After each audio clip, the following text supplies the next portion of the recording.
yéex tuuti ensuite nga progressé utali Fada bi 2 heures nga jot échangeur bu Grand Médine ay ci kanam yaa si ñu dikkaat. C'était Trafic News. Merci beaucoup Abadiata, à tout à l'heure. Parlons tout d'abord de la sortie des habitants de Grand Médine. Ils dénoncent une insécurité galopante exacerbée par les travaux du bus rapide bus, on va dire BRT tout simplement. Ce n'est pas tout. Ces habitants ne veulent pas du mur de clôture de la centrale à béton qui, selon eux, a déjà fait une victime. Suivons d'ailleurs les explications de l'un des membres du collectif. La superficie de Grand Médine a drastiquement diminué du fait de multiples amputations sur son foncier. Ces instabilités découlent de la politique de création d'infrastructures durables des différents régimes du pays dans la ville de Dakar. Construction de l'échangeur qui est devant vous de l'émergence a mis Grand Médine dans une sorte d'île. Sans ouvrage de franchissement tel que le passerelle pour permettre aux populations de se déplacer sans risque d'accident. Les vraies urgences du quartier n'ont jamais été prises en compte par les autorités. Notamment l'assainissement des eaux pluviales et usées que nous exigeons fermement. Grand Médine dénonce avec toute énergie l'absence de concertation lors de l'implantation de la centrale qui est là devant nous. Grand Médine annonce le non-respect du PGS, c'est-à-dire le plan de gestion environnementale et sociale concernant le projet. Médine ne saurait accepter d'être le point de passage des camions et engins lourds du BRT. Enfin, la population de Grand Médine s'est résolue d'annoncer à l'opinion nationale, notamment toutes les autorités de ce pays, le projet du BRT ne pourra pas continuer sans la prise en charge des doléances des populations de Grand Médine. Et nous allons à la commune de Mbao qui dispose désormais d'un commissariat qui a été inauguré hier. Une réponse à l'insécurité qui règne dans cette commune également. Le choix de Mbao pour accueillir ce commissariat n'est pas fortuite. Sa position stratégique explique son choix par le programme de coopération pour la sécurité intérieure entre le Sénégal et l'Union européenne. Retour sur la cérémonie d'inauguration avec le compte rendu ici d'Idriss Djemé et de Tidiane Diopin. C'est avec les honneurs que le ministre de l'Intérieur a été reçu à Mbao, notamment le fanfare de la police nationale, pour l'inauguration du commissariat de Mbao. Un bisou ô combien important, vu la position géographique de la commune de Mbao. La commune de Mbao et de Pikine, quant à elle, constitue un pôle important de développement régional en raison de sa densité démographique et de son dynamisme économique. Et c'est bien parce que Mbao est un carrefour stratégique pour la sécurité du pays que nous avons ensemble décidé d'établir ici et pas ailleurs, pour commencer, ce modèle de commissariat qui propose une nouvelle organisation. L'inauguration de ce commissariat pilote a servi de cadre au maire de Mbao d'appeler à la collaboration, mais également au maintien de l'unité de la ZAC. Vous dites à vos hommes qu'il est interdit de fuir devant l'ennemi. Je dis à ma population que je vous interdis de fuir devant les menaces des malfaiteurs qui vous empêchent de dénoncer. Il faut dénoncer, il faut collaborer avec la police. Ici, à la ZAC, nous avons une volonté commune de vivre ensemble. Qu'on nous laisse ensemble, vivre ensemble pour encore de longues années, parce que nous avons tout en commun, un patrimoine en commun, une histoire en commun. Le programme de coopération pour la sécurité intérieure entre le Sénégal et l'Union européenne, SENSEC-UE, va aussi permettre la formation des agents de police. Un commissariat donc inauguré par le ministre de l'Intérieur, Abdoulaye Félix Diome, a invité la population à collaborer avec les agents de la police. À ces derniers, il leur demandera d'être à l'écoute de la population. Suivons ces explications. Il vient seconder le commissariat central de Guédiawaye dans ses missions de sécurité publique afin de juguler au mieux le phénomène de la criminalité et de la délinquance sous toutes ses formes et sur toute l'étendue du territoire de la commune. Je vous demande, à vous fonctionnaires de police, appelés à servir dans ce commissariat, d'abord d'en prendre un grand soin. Ensuite, d'être totalement à l'écoute et aux côtés des populations. Et enfin, de veiller en permanence à une meilleure sécurisation des personnes et de leurs biens. Pour cela, je vous demande de n'avoir que la loi comme boussole, l'éthique et la déontologie en bandoulière. Pastef Dakar est revenu sur sa décision de geler ses activités au sein de Yewwi Askan Wi. Une décision prise après un désaccord à propos des investitures. Un retour à la table des négociations qui ne dissipe pas pour autant les divergences nées du contrôle de Dakar. Alassane Baldé. Le Pastef a décidé de reprendre du service au sein de la coalition Yewwi Askan Wi quelques heures seulement après avoir annoncé la suspension de toutes ses activités au sein de la dite coalition. À l'origine de cette bruit, les investitures des candidats aux prochaines élections locales. Fort des bons résultats obtenus lors des locales de 2014, les khalifistes ont décidé de faire de la capitale leur chasse gardée. Déjà que Barthélémy Diaz et Soham Wardani, maire sortant, ont annoncé la couleur et leur intérêt pour briguer la mairie de Dakar. Toute chose qui ne semble guère plaire aux responsables de Pastef qui ne veulent pas également jouer les seconds rôles dans la capitale, eu égard du soutien important enregistré lors des manifestations de mars dernier ainsi que de la percée de leur leader lors de la présidentielle de 2019. Pour eux, une redistribution des cartes s'impose, d'autant plus que Taxawu Ndakaaru a perdu du terrain depuis lors avec le ralliement de plusieurs de ses maires à la mouvance présidentielle. Un revirement de position qui ne semble guère dissipé pour autant le malaise, voire la déchirure qui existe au sein de cette coalition, au loin de rassurer son monde. Sachez également que la coalition de Gëm Sa Bopp a donc déposé hier sa caution pour les locales. La délégation a été conduite par le mandataire national chargé des élections, Safiatou Bandiaï. C'est fait, la grande coalition Gëm Sa Bopp a déposé sa caution à la caisse de dépôt et de consignation, un dépôt de caution d'une valeur de 30 millions de francs CFA en vue des élections locales et départementales de janvier 2022. Et c'est une délégation conduite par le mandataire national chargé des élections, M. Khalidou Niasse, accompagné des leaders de cette coalition qui ont déposé ce montant à la caisse de dépôt et de consignation. Auparavant, les femmes de Gëm Sa Bopp, les cadres, la diaspora, les enseignants, les jeunes et artisans du mouvement avaient donc remis au président Bougane Gueye Dany leur participation pour la caution en vue des élections locales de janvier 2022. Juste rappeler que le montant de la caution en vue de la participation aux élections territoriales du 23 janvier 2022 est fixé à 15 millions de francs CFA pour chaque type d'élection. Et cette question de candidature indépendante se pose avec acuité. Le filtre qui leur est appliqué et la caution, en plus du parrainage, risque d'annihiler les nombreuses intentions de candidature. La seule issue qui s'offre à ces candidatures indépendantes est de se faire parrainer par un parti politique, ce qui est aux yeux de certains experts électoraux et antidémocratique. Les explications ici de Fatima Diop.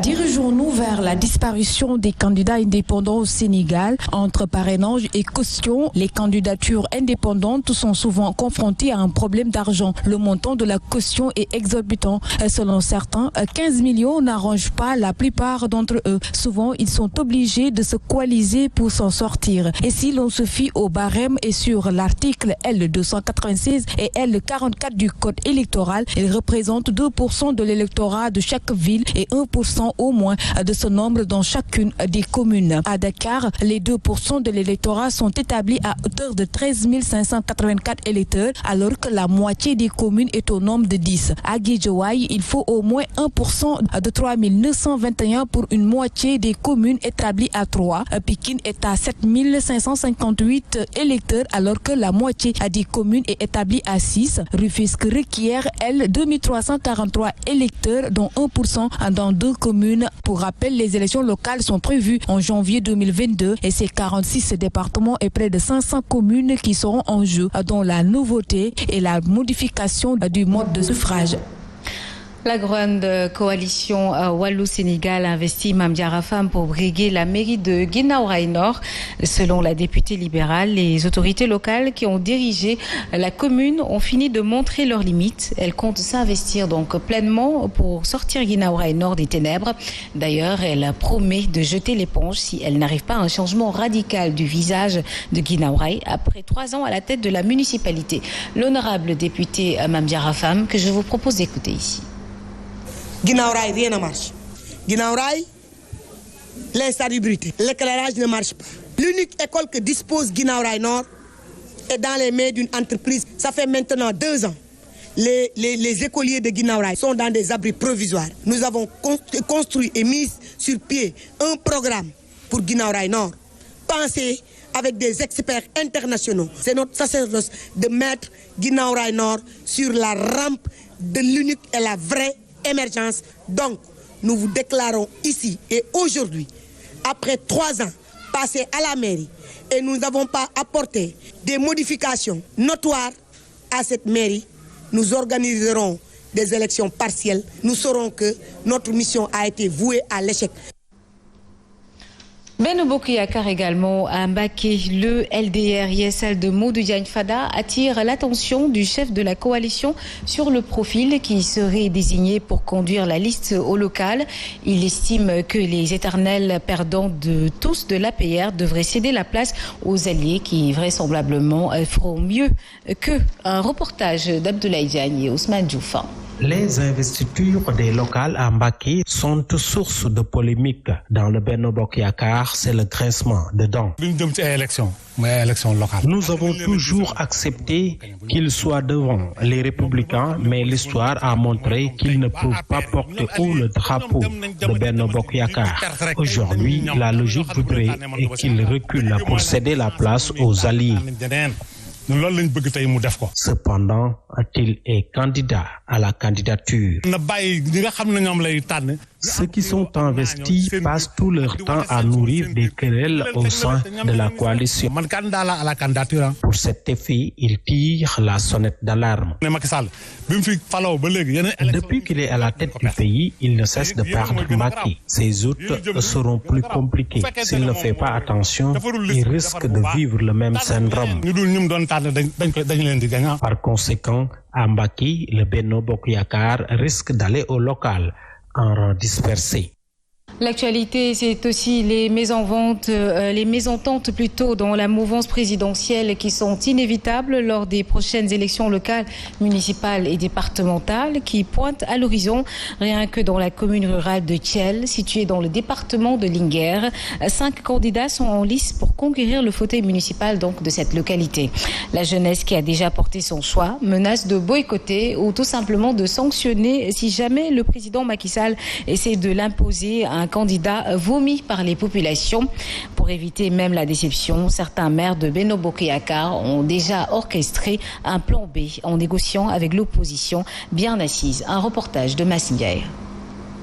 La guerre dans la mouvance présidentielle est inévitable lors des prochaines élections locales, municipales et départementales prévues le 23 janvier 2022. Thiel, une commune située dans le département de Linguère, vient d'enregistrer son 5e candidat. La jeunesse a porté son choix sur un fils émérite. C'est toute la commune de Thiel, dans sa composante sociale et géographique, qui est venue ici pour un seul objectif: demander à notre coalition Benno Bokk Yakaar d'investir Maham Ka comme tête de liste. Ce qu'il a fait pour notre commune, aucun de ses 70 ans candidats ne l'a fait. Les menaces pour un boycott fusent de tous bords. nañ am fulla am fayda ndax population ñoo moom seen commune, ñun ñoo moom suñu dëkk, ñoo moom suñu commune kenn duñu tegal ki fiy nekk di wax président Macky Sall comme ni ko chef de village bi waxee. képp koo ñu proposé ku dul Maham Fari Silat Ka jàpp naa ne da nga ñàkk fii ci biir commune Thiel. maa la alerte ne la commune bi sa commune la, mais na fekk nga choisir ñu candidat bi tax ñuy wax candidat. c'est un seul candidat, c'est Maham Fari Silat Ka. waaye nag su fekkee ne dañ ñoo bëgg a joxañal koo xam ne ñun waa Thiel joxuñuñu ko, président lépp loo gis lu ne nga xam ne yow yaa ko ji. La déception sera grande après la publication des listes. Beaucoup de maires du département de Linguère ont déjà préparé un plan B en négociant avec l'opposition bien assise. De tout à fait autre chose. Avec ces 457 garages mécaniques de Dakar, déguerpis seront relogés bientôt dans l'espace aménagé entre les communes de Sébikotane et de Diamniadio, un site qui s'étend sur 10 hectares et qui, selon le ministre de l'Artisanat et du secteur informel, va abriter des infrastructures de dernière génération. Les bénéficiaires ont bénéficié de la visite des lieux. Ils souhaitent donc bénéficier de la commande publique pour la réparation des voitures de l'administration. Ahmed Tidiane Seck et Mansour Ndiaye revient ici sur cette visite. Ils sont 457 chefs de garage à être relogés sur le site de recassement situé à cheval entre les communes de Sébikotane et Diamniadio. Ces mécaniciens ont été déguerpis des espaces qu'ils occupaient à Dakar. Nous, mécaniciens de l'ancienne piste, nous sommes vraiment très heureux aujourd'hui de voir notre rêve réalisé. Le rêve qui consistait à avoir un site de réparation moderne. Et il a promis également de nous donner des machines diagnostiques pour les nouvelles technologies de l'automobile. Il a promis de nous mettre ici un centre de mécatronique. Le nouvel espace qui s'étend sur 10 hectares va être doté d'infrastructures modernes pour réparer une voiture, assure le ministre de l'Artisanat et de la transformation du secteur informel. C'est des ateliers qui soient des ateliers adaptés au travail de mécanique moderne. Parce qu'on se rend compte aujourd'hui, avec l'évolution de la technologie, la mécanique est de plus en plus digitalisée. Et il nous faut aujourd'hui des mécaniciens qui soient adaptés à ce niveau de compétence. Le ministre de l'Artisanat a profité de l'occasion pour inviter les élus locaux à aménager des espaces du genre pour en faire des sites de recasement d'artisans. Parlons éducation à présent avec la mairie de Anne-Belair qui a donc dégagé une enveloppe de 50 millions de nos francs pour offrir des bourses à 2000 élèves. Les bénéficiaires ont reçu les mandats devant la communauté éducative et leurs parents. Pour le maire, l'objectif est de faire de l'école une école de qualité. Babacar Meng, maire de Anne-Belair ici, que je vous propose d'écouter. En 2009, 25%, 65% en 2015, 81% en 2016, 76% en 2017, 84% en 2018, 85% en 2019, 89% en 2020. Tout ce que fait la commune en direction de l'éducation s'inscrit dans un programme global destiné à garantir à nos populations un meilleur cadre de vie et les conditions pour un plein épanouissement. Les nouvelles du FESPACO qui se tient au Burkina Faso, en plus de la projection des courts et longs métrages, se tiennent également des rencontres. L'une d'elles a porté sur la circulation des œuvres des artistes dans l'espace FESPACO, CEDEAO plutôt. Il s'agissait pour les directeurs généraux des salles de spectacle du Mali, du Burkina Faso et du Sénégal de mutualiser leurs efforts afin de mieux promouvoir les jeunes talents. Le réseau Mise sur pied compte d'ailleurs organiser une assemblée générale à Dakar à l'occasion de la Biennale. Plus de détails dans ce compte rendu signé Ibrahim Diallo, notre correspondant sur place. Une rencontre de redynamisation du réseau des espaces de diffusion de l'Afrique de l'Ouest a aussi regroupé à Ouagadougou les directeurs généraux des salles de spectacle du Mali, du Burkina, de la Côte d'Ivoire et du Sénégal. C'est pour mutualiser et créer une synergie autour de la promotion des œuvres des artistes. Etienne Lompo, directeur général de la Maison de la Culture de Bobo Dioulasso, est le président de ce réseau. Et nous nous sommes réunis, nous avons créé le réseau pour mener ensemble des actions collectives, donc en vue de la faciliter la mobilité des créations artistiques, en vue également de renforcer les capacités des membres du réseau, gestionnaires, techniciens et autres. Ousmane Sané, directeur général du Grand Théâtre National de Doundiaye Coumba Rose, s'est prononcé sur les conditions d'adhésion à cette structure fêtière. Pour les 15 pays de l'UEMOA, nous sommes pour le moment à 4, mais on a défini des stratégies pour que véritablement les autres espaces de diffusion des autres pays puissent venir intégrer le réseau des espaces de diffusion de l'Afrique de l'Ouest. Nous nous sommes convenus pour chaque espace de diffusion d'une participation symbolique de 300 000, plus les frais d'adhésion de 10 000 francs. Le REDAO, qui souhaite mettre en œuvre un plan d'action, s'est donné rendez-vous au mois de mai 2022 à Dakar à l'occasion de la tenue de la Biennale, rencontre au cours de laquelle il compte organiser son assemblée générale suivie d'une soirée de levée de fonds. Il est 7h22, vous êtes toujours sur Zik FM et Saint TV, vous suivez le journal. Une note de sport prend place.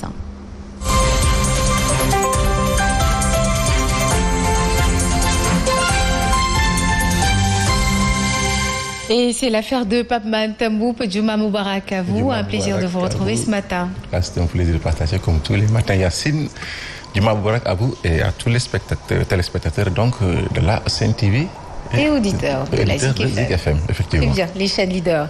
Nous démarrons avec le football. Sachez que le symposium de la Ligue Pro s'ouvre ce vendredi à Saly et il sera question de parler du football sénégalais. Oui, le symposium de la Ligue sénégalaise de football professionnel démarre ce vendredi à Saly avec comme thème enjeu et attractivité du Sénégal sur le marché mondial du football, bilan et perspective. Donc ce colloque va réunir plusieurs acteurs du football sénégalais a comme objectif général faire le diagnostic aussi sans complaisance de 12 ans de professionnalisme au Sénégal et de dégager des perspectives. Donc le thème du panel 1 va revenir sur la problématique et modèle économique du football professionnel au Sénégal. Le thème du panel 2 du symposium parlera de la gouvernance et du management de la performance. Le panel 3 aura comme thème attractive Sénégal, marketing et communication de la Ligue sur le marché international du football. Et pour le panel 4, le thème sera axé sur la gestion des compétitions, des infrastructures et de la sécurité. Et pour le 5e et dernier panel du symposium, l'accent sera mis sur la réglementation au statut des acteurs et capital humain. Yacine. Nous poursuivons toujours avec le tournoi de football pour rendre hommage aux Blouses Blanches. Oui, ce tournoi est initié pour encourager les autorités sanitaires et sensibiliser le public sur la manière de stopper la propagation du coronavirus. Yacine, sur ce, écoutons Daoud Aou. Il est ancien vice-président de Niar Italie et par ailleurs manager des sports. Et il est l'initiateur de ce tournoi. Suivons sa réaction au micro d'Alassane Baldé. 2 poules de 4 équipes. Les 2 leaders de chaque poule vont jouer la finale directement le 30 octobre. Ce qui sera une fête pour tous les médecins les médecins du Sénégal qu'on veut rendre hommage pendant la date du 30 octobre. Et pourquoi les sacrifiés? Tout le temps, nous avons constaté que l'actualité c'était tout le temps basée sur les médecins. Ils se sont donnés à fond et c'est le moment aussi, nous, sportifs, de les rendre hommage vu leur implication et le combat qu'ils ont mené contre la Covid. Oui, c'est une première. Mais nous travaillons en collaboration, bien évidemment, avec la Fédération et la Ligue sénégalaise de football professionnel. Nous allons voir avec la Fédération et la Ligue professionnelle s'il sera possible d'avoir un calendrier annuel, toujours de faire des événements allant dans ce sens. Alors, Pape Matin, nous terminons cette note de sport avec l'athlétisme marathon Eiffage. La 3e édition est prévue au mois de novembre. Oui, après 2 éditions en 2016 et 2019, la 3e édition du marathon Eiffage de Dakar est prévue les 20 et 21 novembre prochains.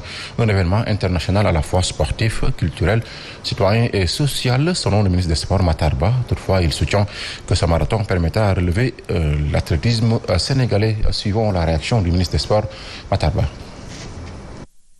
Avoir un marathon de cette nature, ici à Dakar, participe la promotion de la ville de Dakar, mais renforce la destination du Sénégal. Le marathon de Dakar, je disais tout à l'heure, est venu à son heure parce que notre athlétisme connaît des moments un peu difficiles.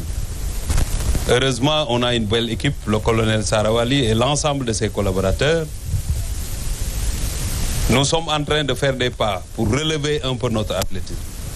Donc avoir un marathon de cette nature nous permet de faire aimer par les jeunes. Donc le président de la Fédération sénégalaise d'athlétisme rassure que les acteurs vont faire tout leur possible pour lever le pari de l'organisation et donc de la mobilisation. Sarawali, que je vous propose de suivre. Nous devons gagner le pari de la mobilisation et de l'organisation tout en préservant la santé de tous. Pour y arriver, nous devons, avec l'aide de la presse, porter le message de la participation massive et de la sensibilisation au respect des mesures sanitaires édictées par le comité d'organisation. Seul gage d'une organisation populaire sans anicroche. Il convient de rappeler que l'organisation du marathon entre dans le cadre de la promotion de notre chère capitale. Donc la réussite de l'événement va laisser de bons souvenirs et donner par ricochet aux autorités des garanties pour la tenue des prochaines éditions. Pour soutenir le sport sénégalais, particulièrement de l'athlétisme, qui souffre d'un problème de moyens nécessaires à son développement. Donc Yacine, pour boucler, sachez qu'au programme de cette 3e édition, le marathon, concernant le programme, donc le marathon 42 km, le semi-marathon 21 km, la course des 10 km, la randonnée pédestre, le kit stadium pour les enfants de 6 à 13 ans. Yacine, c'était l'essentiel de cette page de sport. On se donne rendez-vous tout à l'heure. Alors, vous ne voulez pas nous consacrer ne serait-ce qu'un commentaire, Pape Magda. On se donne rendez-vous tout à l'heure, Inch'Allah. Oh, merci, d'accord. On se retrouve. Peut-être que vous allez présenter le journal puisque Mambay n'est pas là. Je pense qu'il est absenté aujourd'hui. Mais Serigne Mansour est là. En espérant qu'il va très très bien. Ou peut-être Mansour Diop, quoi qu'il en soit. Vous serez là à 8h. Birahim Touré même, hein? Peut-être aussi avec Birahim Touré ou même Mamadou Fofana. Mamadou Fofana, merci à vous. Allez, en attendant la revue de presse, nous allons revenir tout de suite pour le Trafic News. Voici Trafic News. Badiata. Oui, Yacine. Alors, ça va? Oui, ça va, tranquille. Alhamdoulilah. Très bien. L'évolution actuellement de l'actualité routière. Voilà, merci beaucoup. Mambay, nous avons, Yacine, du moins, nous avons progressé. Garni Sank Rekafi, Hamomay, Parcel Bonabil Super, Pofle aussi dans les deux sens. On va sortir des véhicules du Baïko du côté de la foire, cap du côté de cet échangeur, du côté de la foire, Pofle aussi. Il y a une sur la VDN, notamment du côté de Yangoulen, des ralentissements vous attendent, c'est échangeur foire, il y a échangeur Bou Sénégal, Japon, Souf aussi, il y a une barre non Bouguel, l'USC, extension aussi, des ralentissements, tout est casse Boble, qui est d'un sens, il y a pour Mungentao, qui est intersection Boubaïko, Grand Yo, Pofle, Molémé, au niveau du rond-point Liberté, Pofle aussi, il faudra patienter et marquer une petite pause avant de dépasser le rond-point Yacine. C'était Trafic News.